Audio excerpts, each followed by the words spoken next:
Hello दोस्तों, तो स्वागत करते हैं आपका इस यूट्यूब चैनल में। आज हम हिंदी के 35 लेसन प्लान के बारे में बात करेंगे। तो आज का टॉपिक है हमारा व्याकरण का भाषा और टाइमिंग रहेगी इसके लिए 30 से 35 मिनट। तो चलिए वीडियो को शुरू करते हैं। तो सबसे पहले आपने क्या करना है, जब भी आप व्याकरण के लेसन बनाते हो तो अनुदेशनात्मक उद्देश्य सिलेक्ट करने हैं यानी लिखने हैं।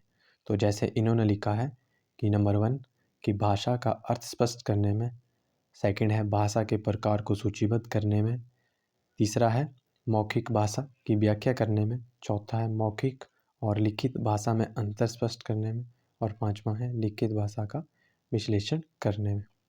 उसके बाद क्या करना है, शिक्षण सहायक सामग्री का प्रयोग करना है। सबसे पहले सामान्य शिक्षण सहायक सामग्री आएगी, चौक, चौकबोर्ड, संकेतक, झाड़न। और विशिष्ट शिक्षण सहायक सामग्री में आपका आएगा चार्ट। और उसके बाद आपने क्या करना है, बच्चों की पीके टेस्टिंग यानी पूर्व ज्ञान परीक्षण करना है। तो आपने पहला प्रश्न लिखा कि हम अपने विचार कैसे प्रकट करते हैं। तो बच्चे बोलते हैं बोलकर। बोलने के अलावा हम अपने विचार कैसे प्रकट करते हैं। तो बच्चे उत्तर देते हैं लिखकर। शुद्ध बोलना क्या है। तो बच्चे क्या करते हैं, उत्तर देते हैं, परंतु उनका उत्तर सही नहीं होता है। तो क्या है, असंतोषजनक उत्तर। फिर आपने क्या करना है, अनाउंसमेंट ऑफ द टॉपिक लिखना है कि असंतोषजनक उत्तर मिलने पर छात्र अध्यापक क्या करेगा, अपने उपविषय की उद्घोषणा करते हुए कहेगा कि छात्रों, आज हम व्याकरण के मुख्य रूप भाषा उपविषय का विस्तार पूर्वक अध्ययन करेंगे। उसके बाद आपने क्या करना है, लेसन प्लान को प्रस्तुत करना है क्लासरूम में। तो इसमें आपके 4 पॉइंट होते हैं। पहला है शिक्षण बिंदु, दूसरा है छात्र अध्यापक क्रियाकलाप, और तीसरा है छात्र क्रियाकलाप, और चौथा है चौकोट कार्य। तो सबसे पहले आपने क्या करना है, शिक्षण बिंदु में लिखना है भाषा। फिर छात्र अध्यापक क्रियाकलाप में आपने भाषा के बारे में बच्चों को बताना है कि क्या क्या होती है और इसे किस प्रकार से क्या, यानी इसका थोड़ा सा आपने हिंट देना है जब भी आप अपना टॉपिक अनाउंसमेंट करते हो। तो फिर आपका कंपोनेंट क्या होगा कि छात्र अध्यापक चौक बोर्ड पर लिखेगा। और क्या करेंगे, छात्र क्रियाकलाप में क्या होगा कि सभी छात्र उपविषय को चौक बोर्ड पर क्या करेंगे, नोट करेंगे या लिखेगा। तो उपविषय को चौक बोर्ड पर नहीं होना है, ये इन्होंने यहाँ पे गलत लिखा है। ये इन्होंने सभी छात्र उपविषय को अपनी उत्तर पुस्तिका पर लिखेंगे। और चौक बोर्ड में क्या कर सकते हो आप, भाषा लिखनी है आपने, क्योंकि ये आपका आज का टॉपिक है। तो चलिए आगे शुरू करते हैं। तो इसके बाद क्या है, आपने ये लिखा दूसरे शब्दों में, यानी पहले आपने भाषा लिखा शिक्षण बिंदु में, फिर लिखा दूसरे शब्दों में, यानी आपने सिंपल भाषा में समझा रहे हो कि भाषा किसे कहते हैं। फिर क्या है, आपने कंपोनेंट का प्रयोग किया कि छात्र अध्यापक उचित हाव भाव से समझाएगा। फिर उसके बाद शिक्षण बिंदु है आपका भाषा के प्रकार। फिर आपने भाषा के 3 प्रकारों के बारे में बच्चों को बताया कि भाषा के 3 प्रकार होते हैं, मौखिक भाषा, लिखित भाषा और सांकेतिक भाषा। परंतु जो भी आप बच्चों को जिस भी भाषा के पॉइंट के बारे में बता रहे हो, उनको क्या करना है, अपने साथ साथ पे ब्लैक बोर्ड के ऊपर भी लिखना है। जैसे इन्होंने लिखा है भाषा के प्रकार कि छात्र अध्यापक चौक बोर्ड पर लिखेगा। उसके बाद क्या है, मौखिक भाषा। अपने बच्चों को जैसे आपने पॉइंट लिखे हैं 1, 2, 3, तो उसी प्रकार से अपने पॉइंट नंबर 1 एक्सप्लेन करना है, फिर 2 और फिर 3। तो मौखिक भाषा बच्चों जैसे इन्होंने लिखा है सेम टू सेम आप भी वैसा लिख सकते हो कि क्या होता कि आपका लेसन प्लान बिल्कुल देखने में भी अच्छा लगे और एक वेल प्रिपेयर लेसन प्लान बने। तो आपने साथ साथ में क्या करना है, कंपोनेंट का प्रयोग भी करते रहना है। और छात्र क्रियाकलाप में जब भी आप लिखोगे कि छात्र अध्यापक चौक बोर्ड पर लिखेगा, तो आपने लिखना है कि सभी छात्र चौक बोर्ड की ओर देखेंगे। फिर उसके बाद है आप इस तरीके से लिखित एक मिनीचर सा बना सकते हो छोटा सा, कि ताकि क्या हो, फ्लैश कार्ड जिसे हम बोलते हैं कि भाषा के प्रकार। तो आप इस तरीके से मौखिक भाषा, लिखित भाषा और सांकेतिक भाषा बच्चों को इस तरीके से भी दिखा सकते हो। ये क्या है, टीचिंग एड है आपका। जब भी आप क्लास में जाते हो तो कुछ ना कुछ लेके जाते हो, तो ये क्या है आपका टीचिंग एड है ताकि क्या हो, बच्चों को समझ आ सके आसानी से। उसके बाद क्या है कि आपने बच्चों से प्रश्न पूछा कि छात्रों मौखिक भाषा का कोई उदाहरण बताइए। जैसे ही बच्चे ने उत्तर दिए तो आपने क्या किया, उसे कंपोनेंट में आपने उसे रीइंफोर्समेंट दी कि बहुत अच्छे, बैठ जाइए। उसके बाद क्या है कि आपने मौखिक भाषा के बारे में बच्चों को और ज़्यादा समझाया जैसे ही बच्चे ने उत्तर दिया।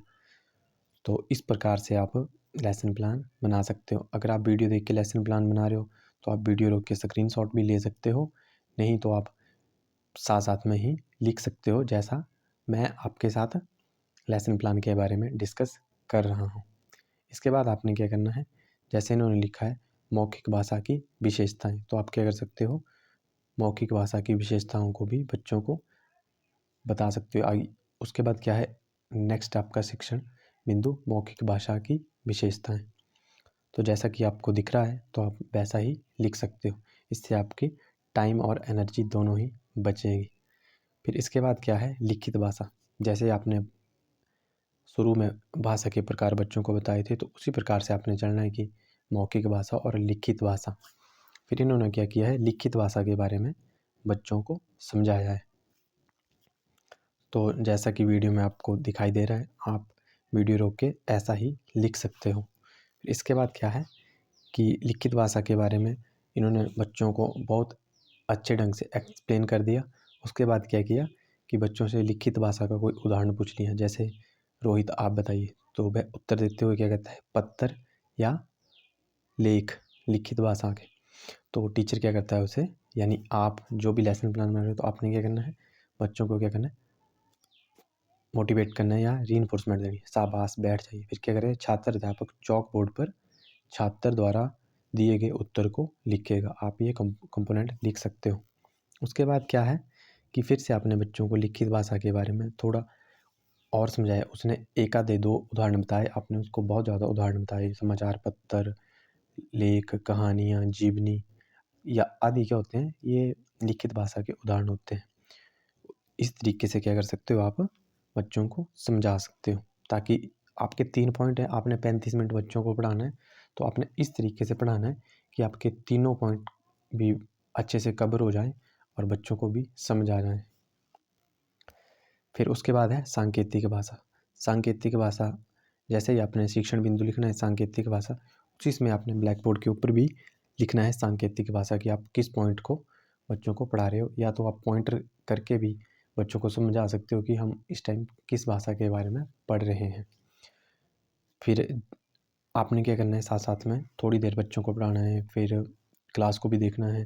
फिर क्या करना है, छात्र अध्यापक अपनी आवाज़ में परिवर्तन करेगा। इसका अर्थ यह है कि जैसे ही किसी वाक्य में उतार चढ़ाव आता है तो आपकी वाणी में भी क्या हो, उतार चढ़ाव आए। उसके बाद क्या है कि जैसे आपने सांकेतिक भाषा बच्चों को पढ़ाई, तो उसके क्या करने, आपने उदाहरण वगैरह बताने हैं। तो इस तरीके से क्या कर सकते हो, आप लेसन प्लान व्याकरण का बना सकते हो। फिर अंत में आपने क्या करनी है, पुनरावृत्ति करनी है कि छात्रों आज हमने भाषा और उसके प्रकार के बारे में यानी पढ़ा, और उसके कितने प्रकार थे, 3 प्रकार थे। इन्होंने थोड़ा छोटा लिखा है, आप उससे ज़्यादा भी लिख सकते हो पुनरावृत्ति में कि छात्रों आज हमने भाषा के प्रकार या भाषा के 3 मुख्य प्रकारों के बारे में पढ़ा, लिखित, मौखिक और सांकेतिक भाषा का विस्तार पूर्वक अध्ययन किया। इस तरीके से भी आप लिख सकते हो। फिर क्या है, आपने मूल्यांकन करना है यानी इवैल्यूएशन करनी है। तो जैसे इन्होंने इवैल्यूएशन की है कि भाषा किसे कहते हैं, भाषा के कितने प्रकार हैं, मौखिक भाषा से क्या अभिप्राय है, मौखिक तथा लिखित भाषा में क्या अंतर है, लिखित भाषा से आप क्या समझते हैं। इस तरीके से क्या कर सकते हो, आप इवैल्यूएशन भी कर सकते हो। इसके बाद है आपने क्या करना है, बच्चों को गृह कार्य देना है। तो जैसे इन्होंने दिया है सांकेतिक भाषा क्या है, मौखिक भाषा के मुख्य गुण। आप इसमें 2-3 प्रश्न और भी ऐड कर सकते हो। लिखित भाषा क्यों ज़रूरी है, या मौखिक भाषा की आधुनिक युग में क्या भूमिका है। आप इस तरीके से भी बच्चों से और अधिक 3-4 प्रश्न आप उन्हें होमवर्क में दे सकते हो। तो आई होप आपको वीडियो अच्छी लगी हो।